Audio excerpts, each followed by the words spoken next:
जय बिहार और नमस्कार मेरे बिहार के सारे शिक्षक शिक्षिकाओं भाभी। थंबनेल में आप लोगों ने सुप्रीम कोर्ट ऑफ इंडिया का PIL देख लिया होगा और अब जो है इसके ऊपर मैं आप सबसे बात करूं। आप इसमें देखें, अगर सबसे पहले ही आप देखें तो एजुकेशन मिनिस्ट्री बिहार और गवर्नमेंट ऑफ बिहार के नाम से ये जो है वर्सेस केस है।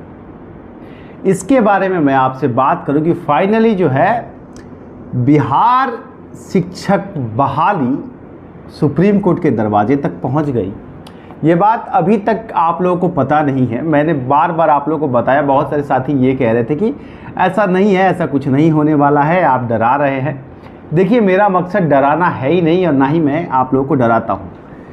इस चीज़ के बारे में मैं आपसे बात करूँ, क्या है पूरा मामला, केस किस किस मामले पे ऑनरेबल सुप्रीम कोर्ट में चला गया है, इसको लेकर के मैं बात करूँ। इससे पहले आप सब शिक्षक हैं, पढ़े लिखे हैं, योग्य हैं, आप लोगों को मिसलीड नहीं किया जा सकता है। आपकी क्वालिफिकेशन उस लेवल पे है। जरा ये सोचा जाए कि ये बिहार शिक्षक बहाली जो है, बिहार सरकार क्या सच में ये 1,70,000 की भर्ती करना चाहती है? नियमावली में जितने पेच है, जितनी गड़बड़ियां हैं, ये कोई रॉकेट साइंस तो नहीं है कि आप लोग नहीं देख पा रहे हैं कि 6 to 8 के पदों की संख्या एकदम से गायब कर दी गई है, जो कि राइट टू एजुकेशन का ही उल्लंघन है। क्योंकि हर क्लास में, हर स्कूल में, माध्यमिक में 6 to 8 में भी 35 बच्चों पर एक टीचर होना चाहिए। 2022 में अगर 44,000 पद खाली थे तो इस बार शून्य पद कहाँ से हो गए? तो ये क्या विवादित इशू नहीं है? 17 साल से जो नियोजित शिक्षक कार्य कर रहे हैं और उन्हें जो है आप उनसे भी कम सैलरी में बिहार राज्यकर्मी का दर्जा देने की बात कर रहे हैं, क्या ये जो है नहीं है? नए छात्र जो 4 साल से लगातार इंतज़ार कर रहे हैं भर्ती का, कि भर्ती आएगी तो नियोजित बना जाएगा, उन्हें जो है आप सीधा ला करके एक एग्ज़ाम कलेक्ट कर दे रहे हैं, जिसका ना आपने पहले सिलेबस दिया, ना आपने उसके कुछ मॉडल पेपर दिए, ना तैयारी का कोई टाइम दिया, और सीधा उनके लिए एग्ज़ाम खोल दिया, और वो भी सिर्फ 3 अटैम्प्ट के साथ। और उसके साथ ही नियोजित साथियों को भी उसमें पार्टिसिपेट करने का मौका दे दिया, दोनों को लड़ा दिया। और इसमें क्या है कि नियोजितों के लिए अनलिमिटेड मौका है। चलिए, अगर वो फेल हो जाते हैं एग्ज़ाम तो भी वो नियोजित शिक्षक तो हमेशा बने रहेंगे, लेकिन जो बच्चे इसमें फेल हो गए उनका तो मौका भी गया। और नियोजित शिक्षक अगर जीत जाते हैं, अगर पास हो जाते हैं, तो वो नए बच्चों की एक सीट कैप्चर कर लेते हैं। तो ये अवसर की समानता का क्या उल्लंघन नहीं है? इसके अलावा अगर आप देखें तो तमाम अन्य अलग अलग तरह की विसंगतियां हैं कि नहीं। सुपर टेट का एग्ज़ाम कराने के बाद भी सुपर टेट के बच्चों को शामिल नहीं किया गया, और उसके बाद आप लोगों ने जो है ये कर लिया, उनको भी एग्ज़ाम के जरिए दे दिया, जबकि आपने पहले से ही सुपर टेट नहीं, एस टेट जो है करा रखा है बिहार में। तो अब आप समझ सकते हैं कि कितनी विसंगतियां हैं। इन सब पहलुओं पर वन बाई वन करके बात करेंगे। सुप्रीम कोर्ट ऑफ इंडिया की बात करेंगे। आप सबसे एक निवेदन जरूर करूंगा, अगर आप चैनल पे नए हैं या पुराने साथी हैं, सब्सक्राइब जरूर कीजिएगा, अगर आज तक आप लोग ने चैनल को सब्सक्राइब नहीं किया है तो। चलिए बात करते हैं कि सुप्रीम कोर्ट ऑफ इंडिया में क्या चीज़ें हैं, कौन सी चीज़ गई है वहाँ पर, और किसके बारे में फाइनली ये आपको पेपर देखने को मिल रहा है।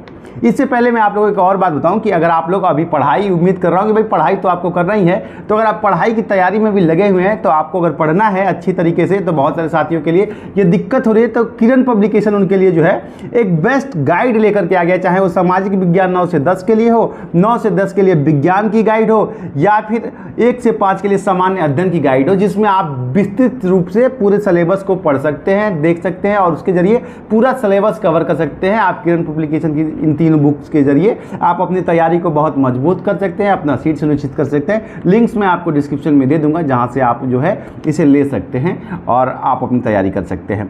चलिए अब बात करते हैं आपके मुद्दे पर कि ये जो आपके स्क्रीन पर दिख रहा है, in the Supreme Court of India extraordinary original jurisdiction writ petition number so and so 2023 public interest regulation PIL under article 32 of constitution of India. और ये जो याचिकाकर्ता हैं वो अनुज कुमार और अदर्स हैं, और वर्सेस जो आप देख रहे हैं यहाँ पे union minister Bihar, education ministry Bihar, मतलब बिहार शिक्षा मंत्रालय और बिहार सरकार, दोनों को पार्टी बना करके जो ये केस बनाया गया है। आप देख सकते हैं ये केस जो है ना पूरा का पूरा मेरे पास है इस वक्त, लेकिन हर प्रोफेशन की कुछ मजबूरियां होती हैं या कुछ सिक्रेसी मेंटेन करना पड़ता है हम लोग को भी, तो पूरा खोल के आप लोग को नहीं पढ़ा सकता हूं, लेकिन आप लोग बस ऊपर की चंद लाइनें पढ़ लीजिए तो आपको काफ़ी कुछ समझ में आ जाएगा। That the petitioner is filing the present writ petition in public interest under the Article 32 of the Constitution of India seeking mandamus to cancel struck down the contradictory amendment made by the state government to the State Act and rules of destroying basic structure of original Central Act। अब इतने में आप समझ लीजिए कि मामला किस बात का है। बाकी तमाम केसेस के बारे में भी बात करूंगा, लेकिन ये जो सुप्रीम कोर्ट का मामला है इसे आप लोग समझ लीजिए।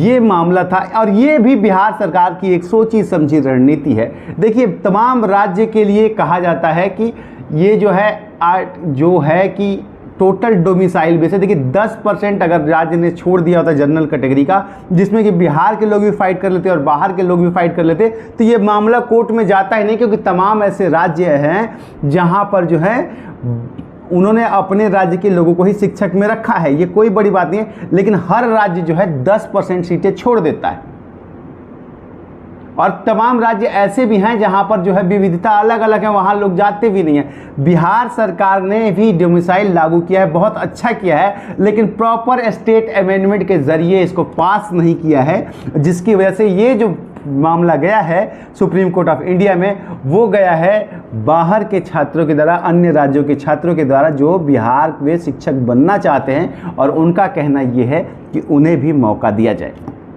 ये जो रिट पिटीशन है ये जो है ऑनरेबल कोर्ट में जा रही है, इसकी अभी सुनवाई नहीं हुई है। ये जो रिट मैंने आपको दिखाया इसकी सुनवाई अभी नहीं हुई है, क्योंकि आपको पता है कि ऑनरेबल कोर्ट बंद है। सोमवार को मेंशनिंग है इसकी, तो सोमवार को मैं इसके बारे में आपको सबसे बड़ी जानकारी दूंगा। अभी तक ये आपको किसी ने दिखाया नहीं होगा और आगे भी मुझसे पहले कोई आपको बता नहीं पाएगा कि इसमें ऑनरेबल सुप्रीम कोर्ट ने क्या कहा है। देखिए, ये मामला बहुत पेचीदा है साथियों, आप सब शिक्षित हैं। देखिए, आप सबको पता है कि आप लोग जब फंडामेंटल राइट पढ़ते हैं, मूलभूत अधिकार, तो उसमें एक चीज़ होता है कि भारत देश का कोई भी निवासी, किसी भी राज्य का निवासी देश के किसी भी कोने में जाकर रह सकता है, कार्य कर सकता है, जीवन यापन के लिए नौकरी कर सकता है। ये उसका मूल अधिकार है, फंडामेंटल राइट है। और इसी फंडामेंटल राइट, नॉलेज तो हो रहा है ना, इसी एक नंबर का सवाल आपका सही हो जाएगा, इसलिए बोलता सब्सक्राइब जरूर कर लीजिएगा चैनल को। तो उसका उल्लंघन किया जा रहा है। हालांकि राज्य के पास ऐसी शक्तियां हैं जिसके जरिए वो अपने राज्य की भौगोलिक व्यवस्था को देखते हुए उसमें संशोधन कर सकता है, लेकिन इस नियमावली में संशोधन तो किया गया है, लेकिन राज्य सरकार के द्वारा कोई अध्यादेश या कानून नहीं बनाया गया है इस मामले को लेकर, अभी तक मेरी जानकारी के हिसाब से। ऐसे में सुप्रीम कोर्ट ऑफ इंडिया क्या इंस्ट्रक्शन देती है, क्या ये भर्ती को, और जहां तक बहुत सारे साथी कह रहे हैं कि क्या सुप्रीम कोर्ट इसे रोक सकता है, देखिए supreme court have unlimited powers.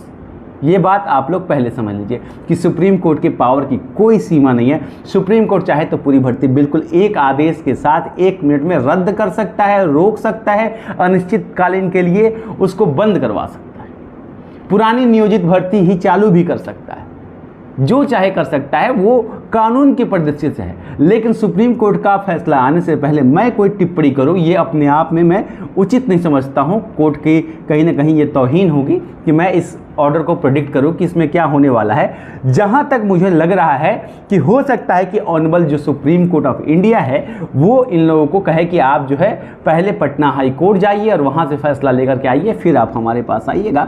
बाकी इसमें जो सुनवाई होगी, जो कार्रवाई होगी, वो जो है मैं आप लोगों को सोमवार के दिन आकर के बताऊंगा कि इसमें क्या क्या चीज़ें हुई, टेबल पे गया या नहीं गया, मेंशनिंग में हुई या नहीं हुई, एक्सेप्ट हुआ कि नहीं हुआ, लेकिन ये मामला ऑनरेबल कोर्ट में जा चुका। वहीं दूसरी तरफ देखा जाए तो एक मामला और जा चुका है सुपर टेट के साथियों का, जिसका मुझे ब्यौरा अभी तक नहीं मिला है, क्योंकि उस केस का अभी प्रेजेंटेशन तैयार नहीं हुआ है। जैसे ही वो मिल जाएगा मैं आप लोगों को आकर के बता दूंगा। 6 to 8 का केस हमारा है और भी तमाम साथी उस मामले में जुड़े हुए हैं।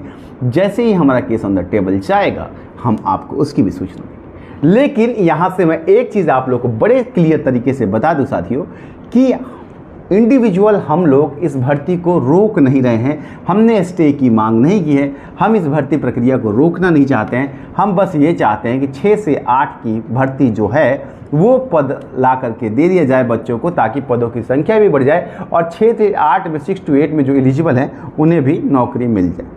चलिए, तो ये सुप्रीम कोर्ट की अपडेट थी। मैं बड़े बड़े बातें कह के आपको डराना नहीं चाहता, इसमें क्या हो सकता है क्या नहीं हो सकता है, भर्ती फंस सकती है या नहीं, इसको लेकर के मैं आपका हौसला नहीं तोड़ना चाहता। अगर आप पढ़ाई में लगे हुए हैं तो आप धुआंधार अपनी पढ़ाई करते रहिए। मिलता हूँ अगली अपडेट के साथ, तब तक के लिए नमस्कार।